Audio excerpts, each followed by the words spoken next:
Is this more than you? I'm sorry. It's okay. I'm not gonna sing this whole review. I hope not. Well, last night, pretty much, getting home till 2 in the morning. It's a different story. I went to the Hella Mega Tour with Weezer, Fall Out Boy, and Green Day. Now, I may be looking at me and see this handsome man and be like, this little F slur likes Green Day, Fall Out Boy, and Weezer. Well, let's see. Funny enough, the only reason I even listened to Fall Out Boy really in the first place was in high school, my first girlfriend and her favorite band ever was Fall Out Boy, and I would always listen to them, make fun of them, and mock her for liking them. Now, this just wasn't a malicious thing. It was obviously like more of a playful, like, haha, your band's an emo pop band, and I like prog rock. It was more of a, I mean, I didn't hate Fall Out Boy, just kind of make fun of how simplistic their songs were, and she didn't care. She just still loved them, and, well, God bless her, we're still best friends, so I'm guessing she doesn't hate me after that. And Weezer is actually a band I enjoy a lot. I am not the biggest pop punk, pop rock band, but Weezer, they're actually very talented musicians. Their compositions are very good. It was on display when I saw them, and I'll talk about that a bit. Green Day is a band I can listen to once in a while, but they're the headliner, which is cool for my girlfriend, who I went with. She wanted to see them the most, but that was a really nice show. I think the coolest part is I haven't been in a concert since like March of 2020, which was Magallanes and House of Blues. This was in the new Globe Life Field, which is a new Texas Ranger Stadium, which is huge. And I don't know how I did it, but I got on Ticketmaster, found tickets that were like $200 each, but they were floor level, basically the field. They covered the fake grass in the field with like these tiles and tiles. Must have been really hard to set up, but hey, they did it. And we sat almost right in front of the stage. I will put up a picture now.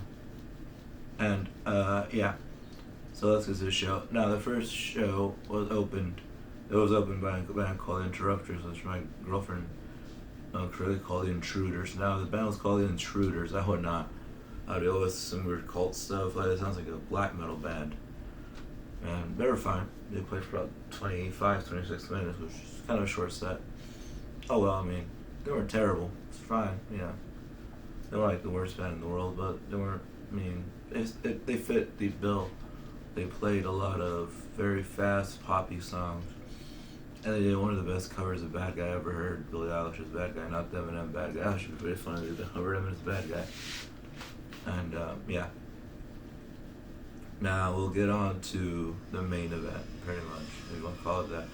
Now, it is criminal that Weezer went on first. Weezer should have gone last. They're the best. I mean, Weezer's been around the longest, really. They did, I think, Blue Album was called Weezer. It came out 90s. Did they follow West for Sale in 2003? I don't know. Oh well. I don't know what Green Day's for Sale was, but I feel like they're more recent than Weezer. And you can tell because the guys in Weezer all look way old. I saw them, I looked at them, they look old now, but they have a cool look. They opened with Hero, which is off their new album, Van Weezer, which is an obvious homage to Van Halen. Their stage production was amazing. They had these amps, all the amps were different colors, they had a nice color scheme. They had the giant Weezer and the being held and then lightning bolts for the Van Weezer thing. And yeah, the guitarists for Weezer, both the guitarists, even the singer, guitarist, are very talented guitar players. Like the song at the end of the game, which is off their new album Van Weezer, like I said, starts off with some Eddie Van Halen type finger tapping like intro, which I think is really cool. Van Halen is a master at that, but the guy can do a similar thing Van Halen does. Not to extend Van Halen, because Van Halen can go crazy, but it's Van Halen. Rest in peace, Eddie. We're to be missed. And yeah, I mean, it was a great tribute. Actually, I've listened to bits and pieces of Van Weezer. And I kind of want to listen to the whole thing. It sounds really good. It sounds just like '80s hair metal, or not hair metal, but just arena rock kind of. And Van Halen's kind of like the cornerstone of that '80s, '70s arena rock, like and then there's a song and like halfway through the set where it's Weezer, but it starts off with a heavy guitar riff. It was like sounds like a descending guitar riff on a Metallica song, like not a good example of State Anger, but maybe like Understand Matters. I don't know. It just sounds really weird. Like, dun, dun, dun, dun, dun, dun, dun, dun. It sounded very heavy, especially for a Weezer song. And of course, I played all the hits. Sweater, Undone, the Sweater song. Uh, Beverly Hills. That's one of the first songs I played. But the thing that's so great about the Weezer show, like no pun intended about the sweaters, but it was so well woven together. Like they went from song to song, seamless transitions. Like they're probably the most talented musicians that played that night. And of course, they ended with the greatest two hits. Say it ain't. Sorry, I just started on the sing. And of course, the Buddy Holly song. That was fun, really fun. And next was Fall Out Boy. I have never seen any of these bands live, and I was looking forward to Fall Out Boy. Like it's funny, like I said, the first reason I Fall Out Boy was to quote unquote mock my girlfriend, which was a mock, it was more of a playful thing. Like she would say stuff, my favorite band would say stuff, her band more of a camaraderie kind of thing, kind of like when you tell your friend like that sucks, you don't really mean to hurt them. It's just more of a, hey jerk, look at that, it's more of a poking at each other's, rib cage, and no one didn't hurt anybody. There's been a long explanation. But Fall Out Boy played, and they opened with Phoenix, which is off the album Save Rock and Roll. It's funny enough, Mania, they only play one song off Mania. To give you an idea, Mania's their newest album. It came out like 3 years ago. People did not like the album. They played one song. They played three songs off of Save Rock and Roll, and that album was almost a decade old. So yeah, people don't really care for Mania, but they love Save Rock and Roll. They love Under the Cord Tree. I'm surprised they even played one song off Full of View, which is their final album before their breakup. They did like Take This to Their Grave, Under the Cord Tree, Infinity on High, Full of View, and then that big hiatus when they broke up. Then they came back, Save Rock and Roll, and then American Studio Second, and then Mania. So 7 albums total. And I think they played at least one song from each album, but no, Mania only had played one song. Yeah. They were actually very good. Fall Out Boy, I think in the early days weren't that great live, but they've been around for like at least 15 years, so their show looks amazing. They had a lot of fire effects, which I'm not too impressed by because I've seen Rammstein live. These motherfuckers have gagged their mouths and shot fire out of their mouth while singing Firefly. So, I'm a little spoiled when it comes to pyro stuff because, the lead singer of Rammstein does have a degree. And he studied, he actually has a real degree in pyrotechnics, so he knows what he's doing. And but it was so cool. Pete Wentz had a fucking headstock fire thing, and Patrick Stump played the piano while it was on fire. Obviously controlled, but it was still on fire. And it was very hot because fire flames are hot, and he's under all these stage lights. He was definitely sweating. And the first thing I saw when I saw Patrick, did he get fat again? Because, Patrick Stump's always a chubby dude, and then he got very skinny during his solo career, and then again skinny. Now it looks like he gained a little weight around the face. He's not like obese or anything. I'm just saying, did he get fat again? No, that's a bad thing. He's a cute dude. Like, even when he was a chubby dude, he was cute as fuck. Not gay, I'm just saying he's a cute guy. Anyway, Pete Wentz looked very different. I'm so used to seeing him with eyeliner and the dark hair, but no, he dyed his hair. But it was a cool look for him, actually. It looked really cool. Funny thing, I didn't realize he took his hoodie off and was wearing a Rangers hood jersey. So for a second there, I lurked, and I thought Post Malone came on stage because I assumed they could be friends, like they're friends with rapper. And then Fall Out Boy did an entire tour with Lil Wayne, so it was not off the fact. Because I know Post Malone is from the DFW area where I'm from. We were in Dallas with a show with Valorant, actually. He is from Grapevine, so I think it was a cameo. No, it was Pete Wentz. It was the hair that threw me off. It had the same Post Malone hair, like the same bun and everything. Like, what the fuck? But no, it's Pete Wentz, which is actually pretty cool. He had a Texas Rangers jersey to show support for us. And I kind of forgot to mention this, but I love the speech Weezer gave. I forgot to mention this, but Weezer gave an amazing speech. The lead singer is like, it's been 2 years since this concert this big, and they're so happy to be the second band they've probably seen. I was actually the second band. Well, technically, this is my first real concert. I was going to a lot of local band shows, like my friends' bands. I go to support them, and I played a show myself at a open mic, but nothing this big. So yeah, this is the first concert in about 2 years, and we were so happy to be the second band. Then of course Pete Wentz said, "Yeah, man." I like what he said. He's so when I'm sad, we have a big umbrella. Just take out the big sad. And he said, now we're all here together in this big ass roof. There's a big umbrella to keep out the big sad. Sweet.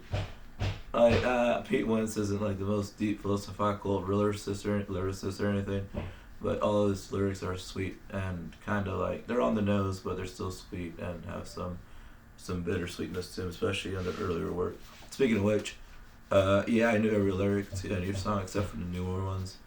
My girlfriend's favorite song they played was Uma Thurman, which I understand the context because I know Uma Thurman's an actress, but I don't know why Dan think Uma Thurman. I'm guessing reference to Pulp Fiction most likely. But they only played 16 Candles, reference to, of course, the Chip Brown Hill movie. Dance Dance, Sugar Going Down, Sugar Down, so they play a song. Phoenix was a great introduction. They were great. I'm surprised how good they sound. Patrick Stump, by the way, I think sounds better now. I think he's even better. Maybe because he had a lot of practice, maybe even singing for years, but compared to his earlier shows, especially in the early era, I think he is now much better vocalist. I think he must have taken a lot of classes. I think he must have found a way to keep his voice because he has a very high voice, but that's very easy to lose, especially if you're playing shows like every night. I mean, us people who go to concerts, we lose our voice just singing along to the fucking songs. Now imagine singing the entire song, for hours and hours. Yeah. Now we'll get to the final act of the night, Green Day. Now look, I'm not a big Green Day fan. I love their attitude. I love Billy Joel Armstrong was so cool. I mean, he seemed like he was the happiest man in the world on stage. Like, it was an all ages show. He kept saying fuck, fuck, fuck, fuck. He was like cussing it. It was cussing so much. Which reminds me, there's this cute little girl behind us. Like, she was like about this big. She was like, no, she was about this big. She was about like maybe 10 years old at most, and she was dancing on Fall Out Boy, and she was dancing Green Day. It was kind of funny. They did a gag where the finger was pointing the middle finger, the middle child, then she showed it to her mom, or obviously her mom's like, no, no, no, no. I know what she was saying so loud, but she's like this, no, no, no, do this. It was so cute. She had to explain to her what that was, but that was so cute though. But yeah, no, I don't mind Billy Joel Armstrong cussed at the Fall Out Boy Weezer concert. I mean, obviously Fall Out Boy Weezer, there's not gonna be that many kids, but there's quite a few. Cause Fall Out Boy, they're all bands kids like. For the most part, they're all safe. That's the cool thing about them. They may be punk, but they're pop punk. They don't really talk about like really horrible subject matter. They talk about yeah, don't be afraid to be yourself, which is I actually think is cool. Green Day, we're talking about we're so happy to be here. And my only problem with the Green Day set, it went on for about an hour and a half. And if you don't know anything about music theory, Green Day, the G, D, and E minor chord are the chords they use the most. And I told Ariel after the show, like, if I hear a G, D, E minor combination, I'm gonna blow my fucking brains out. And they did it for like an hour and a half. And I think it felt even longer because they played so many songs. They played 21 songs. Like, they like worship 21 Guns, but no. The only problem for me really is they kind of blew their load, or should have been a dry run, as Tobias would say. They played American Idiot, Holiday, and Broken Bible of Dreams right around the same time. The only really songs I really enjoyed at the end were 21 Guns and, of course, Good Riddance. And that was a sweet song because I think it was just Billy on stage for a while. It's playing his acoustic guitar, thanking everybody for being there, and then the whole band. I like how every time every band ended, they all went forward, took a bow, and left the stage like a theater performance, like a play. It was awesome. But yeah, that was my review of the Hella Mega Tour at Globe Life Park for what I saw. Hope you enjoyed this video. Remember, hope you like, subscribe. See y'all soon.